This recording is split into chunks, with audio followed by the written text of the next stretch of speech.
दोष दर्शन होता है, वो हर चीज में कमी ढूंढता है।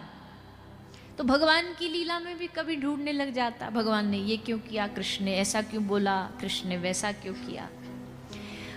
पर इसका जो दूसरा पहलू है कि भगवान के करीब जाके हमारा उनके प्रति विश्वास बढ़े, हमारा उनके प्रति दृढ़ अनुराग बढ़े। हमें लगे कि अच्छा, श्री ठाकुर जी जब ऐसी ऐसी लीलाएं अपने भक्त जनों के साथ कर रहे हैं, इसका मतलब है कि ठाकुर जी सर्व सामर्थ्यवान हैं। भगवान के भीतर किसी भी चीज का कोई असामर्थ्यता नहीं है। आप ये नहीं कह, वो सर्वज्ञ हैं।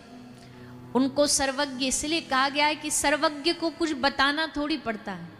अब हम आप सर्वज्ञ नहीं है, इसलिए हमें बताना पड़ता है। किसी के पास जाएं, हमको बड़ी परेशानी, हमको बड़ी दिक्कत है। डॉक्टर के पास जाएं तो उसे बताना पड़ता है कि महाराज हमको ये बीमारी है, ये रोग है।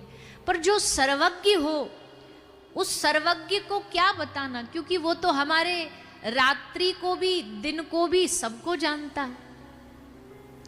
तो सर्वज्ञ को बताने की आवश्यकता नहीं पड़ती, वो भिज्ञ है, भिज्ञ स्वराट, अनभिज्ञ नहीं है।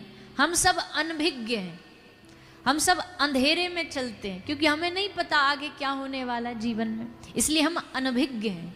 पर ठाकुर जी भिज्ञ स्वराट, तेजो वारी मृदाम यथा विनिमयो यत्र शर्गो मृषा धामना स्वेन सदा निरस्त कुहुकम सत्यम परम धीमहि।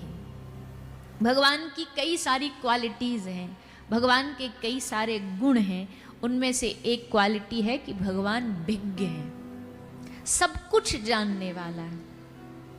सब घट अंतर हरि सुमिरै, सब घट अंतर हरि सुमिरै। सबके चित्त, सबके घट में प्रभु विराजमान होकर के A to Z सब हिसाब किताब रख रहे हैं, जान रहे हैं। तो फिर विश्वास तो उनके प्रति हमें बढ़ाना ही चाहिए।